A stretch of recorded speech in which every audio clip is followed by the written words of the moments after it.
কৃষ্ণই বাহি বজাই ও হে তেলি কদম গোধেনু চৰাই বৃন্দাবন।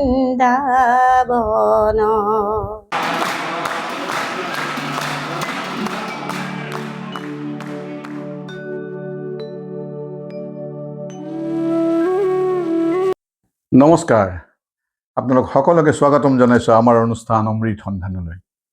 আজি আমাৰ অনুষ্ঠানলৈ মাতি আনিছোঁ বৰপেটাৰে এগৰাকী সুকণ্ঠী গায়িকা, যি সকলোকে ইয়াত বৰগীত শিকায়, লোকগীত শিকায়, বহু ছাত্ৰ ছাত্ৰীৰ সৃষ্টি কৰিছে। ইয়াতে বহুত সংগীতৰ ক্ষেত্ৰত জনা বুজা কৰি তুলিছে।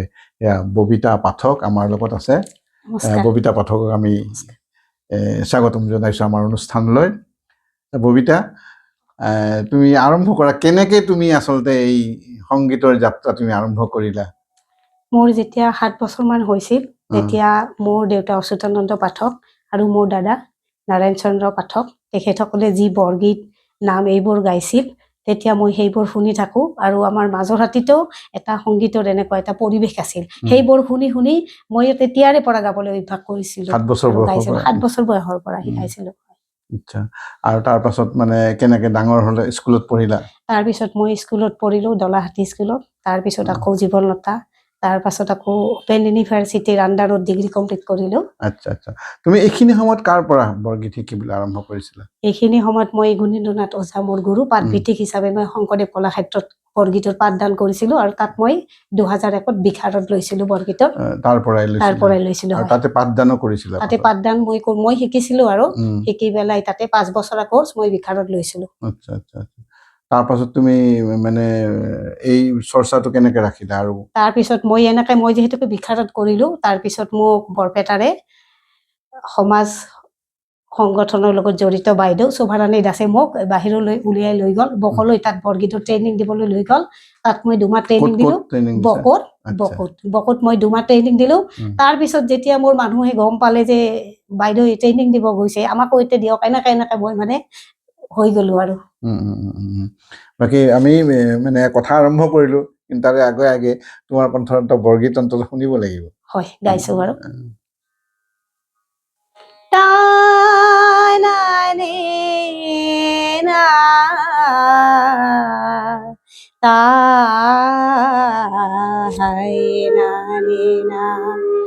এ হে ৰহুমা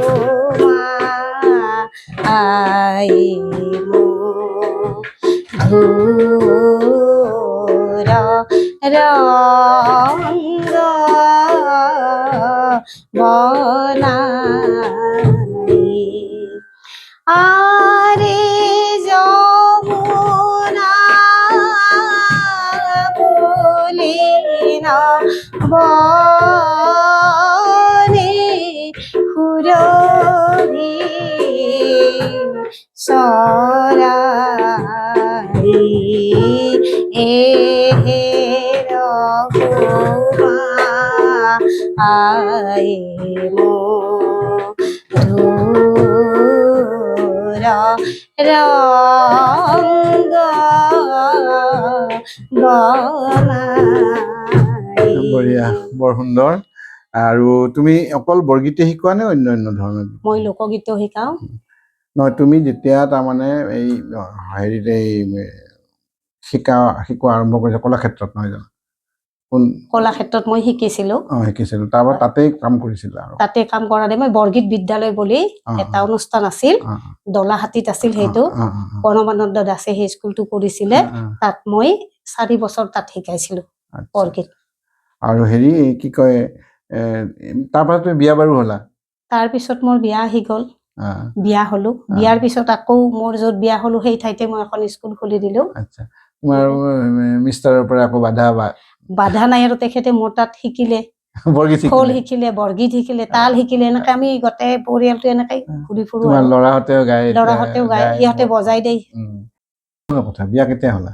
বিয়া 2011ত হ'লোঁ। আৰু লগে লগে স্কুল আৰম্ভ কৰিছা নেকি?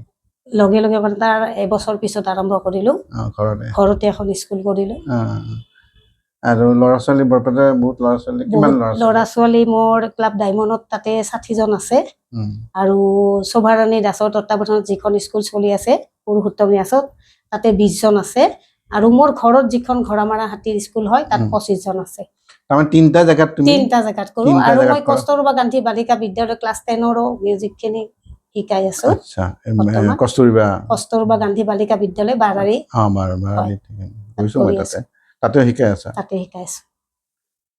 ভালে তেতিয়াহ'লে আৰু তোমাৰ তেনেহ'লে তোমাৰ ছাত্ৰ ছাত্ৰী প্ৰায় 100ৰো বেছি হ'ব বহুত বেছি হ'ব আৰু এইবিলাক এই মানে ইয়াত তুমি চেলাৰী চিষ্টেমত কৰা নে কি ঘৰততো তোমাৰ ফিজ থাকিব এটা নিশ্চয় ফিজ থাকিব আৰু তাত কস্তুৰবাত চেলাৰী চিষ্টেম হয় আৰু বাকি যিবিলাক প্ৰাইভেটত কৰা তাহাতে পইচা পাতি দিয়ে নে কিবা তোমাক চলিবলৈ যিবিলাকৰ পইচা মানে দিব পাৰাৰ ক্ষমতা থাকে সিহঁতৰ পৰা লওঁ আৰু যিবিলাকৰ নাথাকে সিহঁতৰ আৰুতো নষ্ট হৈ যাব বস্তুখিনি জানিব লাগিব তো সেইকাৰণে সিহঁতক এনেই শিকাই দিওঁ তুমি বেলেগ গীতো শিকোৱা কি শিকোৱা মই অকণমান জ্যোতি বিষ্ণু শিকাই দিওঁ আৰু লোকগীত শিকো লোকগীত মোক জমতি বাইদেউ শিকাইছে আৰু মই 2006 ৰেডিঅ'ত পাছ কৰিছো লোকগীতত পাছ এই লোকগীত কিয় এটা আমাক শুনাই দিয়া লোকগীত ভাল বিখ্যাত লোকগীত এটা শুনাই দিয়া খুব ভাল লোকগীত কৃষ্ণই বাহি বজাই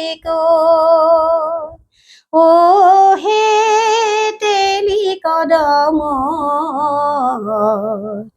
গোধেনু চৰাই বৃন্দাবন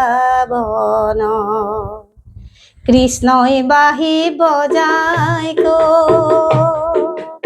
ও হে তেলি কদম গোধেনু চৰাই বৃন্দাবন গোধেনু চৰাই বৃন্দাবন কি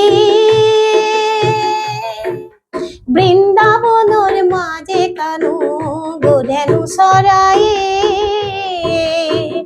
বাহিৰ ঘূৰে গোপিনীৰ মনক ভুলাই কৃষ্ণই বাহি বজাই ও হে তেলি কদম গোধেনু চৰাই বৃন্দাবন গোধেনু চৰাই বৃন্দাবন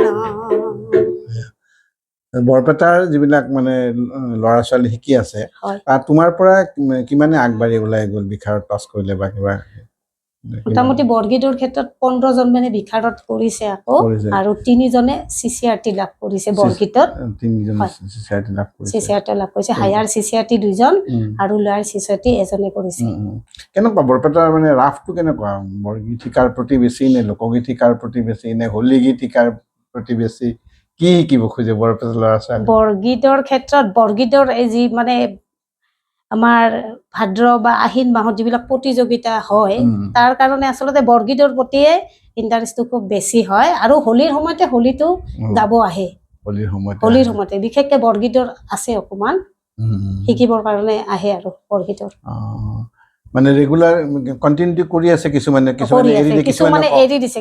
এৰি দিছে আমি নাগাওঁ এতিয়া ডাঙৰ হৈছো বা কিছুমানে বিয়া হৈ গৈছে সিহঁতে আৰু আমি নাগাওঁ বৰগীত এনেকুৱাও হৈছে তেতিয়া মানে খুব ভালকে ওলাই যোৱা ল'ৰা ছোৱালী আছে কিছু 5জন মান 15জন মান 15জন ওলাই গ'ল তোমাৰ পৰা আৰু তেওঁলোকে মানে আৰু আগলৈ পঢ়িছেনে কিবা খবৰ পাওঁনে তুমি তেওঁলোকে তাৰমানে যিবিলাকে বিশাৰত কৰিছে যিবিলাকে চিচিআৰটি পাছ কৰিছে সিহঁতক আৰু মই কেইটামান ষ্টুডেণ্ট মানে দি দিছো সিহঁতে শিকাই আছে প্ৰাৰম্ভিকখিনি বৰগীতৰ শিকাব দিছো মই সিহঁতে অভ্যাসো হ'ল আৰু শিকাই আছে সিহঁতে বৰপেটাত এটমস্ফিয়াৰ আছে ন এটা বাতাবৰণ আছে যে সংগীতৰ যিটো হেই এতিয়াও আছে আগৰ যেনেকৈ আছে আৰু তোমাৰ ধৰা এই ক্ষেত্ৰত এই চলিব পাৰিনে এনেকে এটা মোটামুটি চলিব নোৱাৰি তথাপি আৰু স্কলাৰশ্বিপখিনিৰে অকণমান হয় আৰু স্কলাৰশ্বিপ যিখিনি পাওঁ মাজে মাজে পোৱা যায় আৰু বৰগীতৰ যিবিলাক প্ৰাইভেট টিউচন কৰোঁ সেইবোৰৰ হ'লে মোটামুটি চলি যাওঁ আৰু সাংঘাতিক কথা এটা নহয় আৰু মানে গুৱাহাটীৰ যেনেকে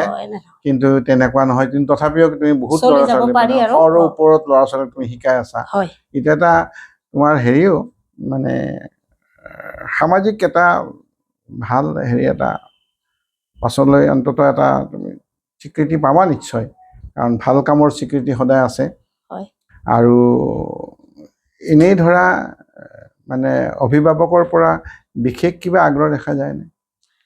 ইতিমধ্যে মই এটা কাম কৰিছো, অভিভাৱকসকলকো মই বৰগীত শিকোৱা আৰম্ভ কৰিছো, আৰু সিহঁতে ইতিমধ্যে বৰগীতৰ পৰীক্ষা দি আছে, কোনোবাই ফাৰ্ষ্ট ইয়াৰ, কোনোবাই ছেকেণ্ড ইয়াৰ, আৰু কোনোবাই বিশাৰদ লৈছে অভিভাৱকসকলে।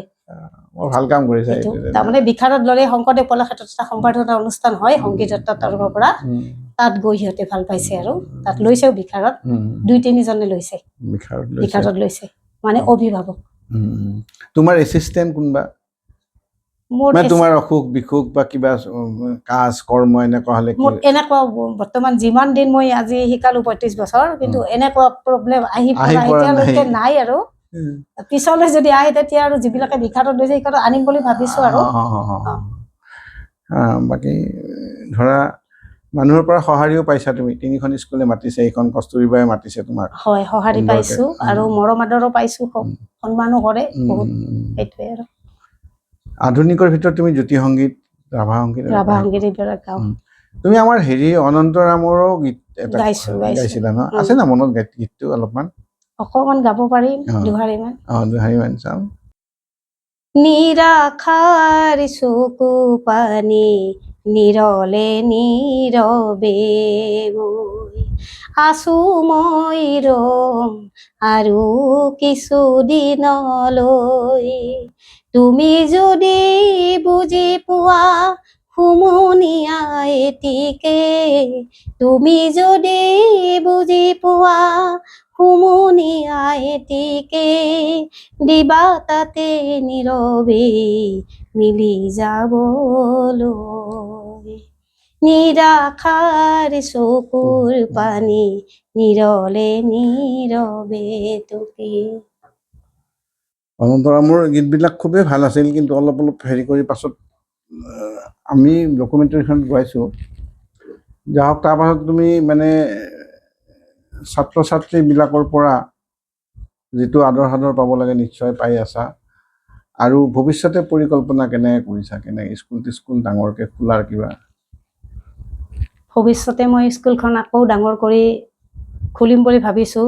তাত যিমান হৈছে আৰু অধিক হোৱাৰ বাবে মই কষ্ট কৰি যাম, যাতে আকৌ যাতে মানুহৰ আৰু বৰগীতৰ প্ৰতি ইণ্টাৰেষ্টটো আহি যায়। চৰকাৰী তুমি কিবা হেৰি পাইছা নেকি? চৰকাৰী মই এটা যুৱ বঁটা এটা পাইছিলোঁ, শিল্পীৰ যুৱ বঁটা যিটো, সেইটো মই পাইছিলোঁ 50,000 টকা। আচ্ছা আচ্ছা। আৰু নতুনকৈ কিবা মানে তুমি এই হেৰি কিবা যোগদান কৰিছানে? যোগদান মই কৰা নাই, কিছুমান প্ৰগ্ৰেম চগ্ৰেমত আমাক মাতি লৈ যায়, তাতে অংশগ্ৰহণ কৰোঁ আৰু এইখিনিয়ে। বৰপেটাৰ বাহিৰত প্ৰগ্ৰেম কৰিছা তুমি? বৰপেটাৰ বাহিৰতো প্ৰগ্ৰেম কৰিছোঁ মই, সংগীত নাটক একাডেমীত। 2010ত মই গুৱাহাটীত পৰিৱেশন কৰিছিলোঁ বৰগীত সংগীত নাটক একাডেমীত, তাত মই গাইছিলোঁ। আৰু তুমি বৰপেটাৰ বাহিৰত প্ৰশিক্ষণ দিছানে? বৰপেটাৰ বাহিৰত দিছোঁ প্ৰশিক্ষণ, চেঙাত দিছোঁ, তাৰপিছত হাউলি, তাৰপিছত বৰপেটা ৰোড, এনেকৈ দিছোঁ। আৰু ধৰা এইবিলাকতো তুমি মান্থলি বা 15 দিনৰ কাৰণে ৱৰ্কশ্বপ কৰা হয়? ৱৰ্কশ্বপ কৰিছা তুমি? ৱৰ্কশ্বপ কৰিছোঁ, আৰু চৰকাৰী ৱৰ্কশ্বপো পাই যাওঁ কেতিয়াবা। আমাৰ যিটো মানে কালচাৰেল বিভাগ আছে তাতেও মোক মাতি নিয়ে, তাত বৰগীতৰ মই কৰ্মশালা দিওঁ, 15 দিনা 20 দিন এনেকৈ দিওঁ, আৰু গৰমৰ বন্ধত এনেকৈ দিওঁ। গৰমৰ বন্ধত মাতি নিয়ে আৰু অফিচৰ পৰা। যোৱাবাৰ কৰিছা নেকি তুমি? যোৱা বছৰ কাৰণে আজি 4 বছৰ 5 বছৰ আগতে কৰিছোঁ। আৰু হেৰিত এই বেলেগত কৰিব লাগে, চৰকাৰী দিলে? চৰকাৰে না বেলেগত যোৱা নাই এতিয়ালৈকে, বৰপেটাতে মাতিছিল, তাত মই দিছোঁ। আৰু তোমাৰ ল'ৰা ছোৱালী? ল'ৰা মোৰ 2টা, এটা হিতাৰ্থ দাস আৰু এটা হৈছে হৰজিত দাস। তাহাঁতক কি শিকাইছা তুমি? সিহঁতেও মোৰ পৰা বৰগীত শুনি মোৰ যিখন স্কুল আছে তাত সিহঁতেও মানে গায় আৰু তেতিয়া মই আৰু সিহঁতকো পৰীক্ষাৰ চিষ্টেম কৰি দিছোঁ, পৰীক্ষা দিছে বৰগীতৰ, আৰু এনেকৈ মোৰ লগত প্ৰগ্ৰেম কৰি মোৰ স্কুলত বজাই দিয়ে আৰু গায়ো দিয়ে, মই নোৱাৰিলে কেতিয়াবা। বাকী তাহাঁতৰ পঢ়া শুনা কেনে? জেনেৰেল পঢ়া শুনা কেনে? পঢ়া শুনাখিনিও ঠিকে আছে আৰু বৰ্তমান বেয়া নহয়, ভালে। কোন ক্লাছ পাইছে? ক্লাছ 9 অসম কেশৰী জাতীয় বিদ্যালয়, আৰু এজনে 6ত পঢ়ে, অ, 2জন ল'ৰা। অ, বাকী ধৰা তোমাৰ স্কুল বা হেৰিয়ে একো ডিষ্টাৰ্ব নকৰে একো ডিষ্টাৰ্ব মই পোৱা নাই। পঢ়া শুনাৰ পোৱা নাই। ক্ষেত্ৰত? পঢ়া শুনাৰ ক্ষেত্ৰতো পঢ়া টাইমত পঢ়ে আৰু উম। এনেকুৱা। আৰু ধৰা মেইনলি মানে আমি গীতৰ ক্ষেত্ৰত তুমিতো গানে শিকোৱা, ভোকেলটো তুমি ঠিক থাকিব লাগিব, কণ্ঠস্বৰ ঠিক থাকিব লাগিব। হয় এইকাৰণে তুমি কি ব্যৱস্থা গ্ৰহণ কৰা? তোমাৰ নিজৰ কণ্ঠটো ঠিক থাকিব, তোমাৰ যদি নিজৰে মাতটো বেয়া হৈ যায় হয় তুমি হয় কেনেকে হয়। শিকাবা? নিজৰ মাতটো কি ভাল, ব্যৱস্থা কৰা তুমি? নিজৰ ৰিয়াজ টিয়াজ? মাতটো ভালে থকাৰ উপায় হ'ল মই হাৰমনিয়ামটো উলিয়াই ৰাতিপুৱা মই সাৰেগামা অকণমান গাওঁ আৰু আবেলি গাওঁ। আৰু মইতো এনেকৈ শিকাই থাকিলে এটা চৰ্চা হৈ থাকে, চৰ্চা নহয় হৈ জানো? থাকে। তাত মোৰ এনেকে মাতটো আছে আৰু বৰ্তমান ভালে আৰু ভালে এনেকৈ আছে, শিকাই থাকোঁ। ঠিকে আছে। কিমান বছৰ শিকালা? 35 বছৰ? 35 বছৰ। 35 বছৰ শিকালা, ভাল কথা। আৰু এনেকে বৰপেটাত বহুতেই আছে ধৰা, আৰু তুমি বহুত সৃষ্টিও কৰিলা, মানুহক খুব ভাল হেৰি দিলা, আৰু খুব ভাল কথা এইবিলাক। আমি বৰপেটাৰ মানুহ হিচাপে ইয়াকে লৈ আমি গৌৰৱো কৰোঁ।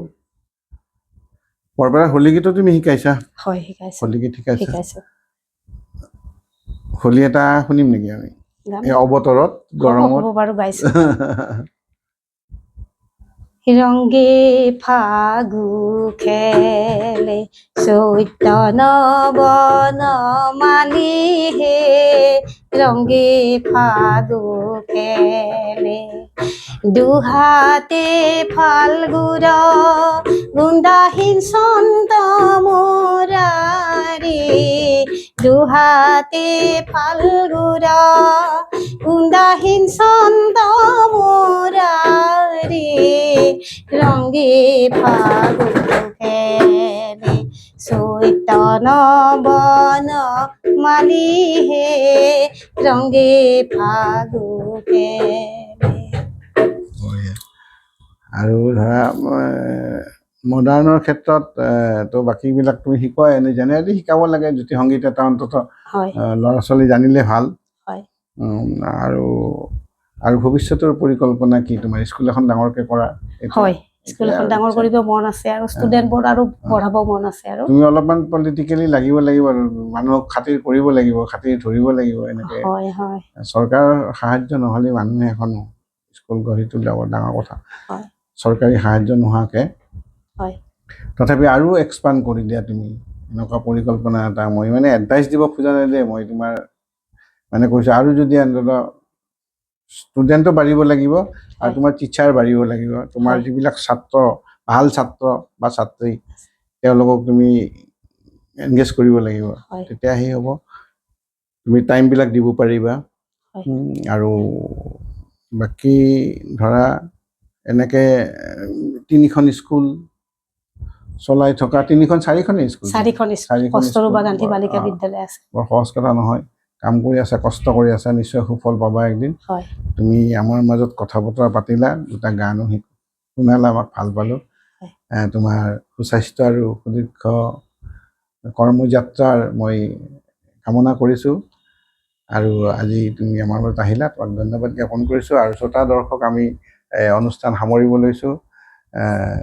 আপোনালোকে চাই থাকিব আমাৰ অনুষ্ঠান অমৃত সন্ধান, আৰু ফ'ল' আৰু ছাবস্ক্ৰাইব কৰিব নাপাহৰিব। টক এণ্ড লাভ।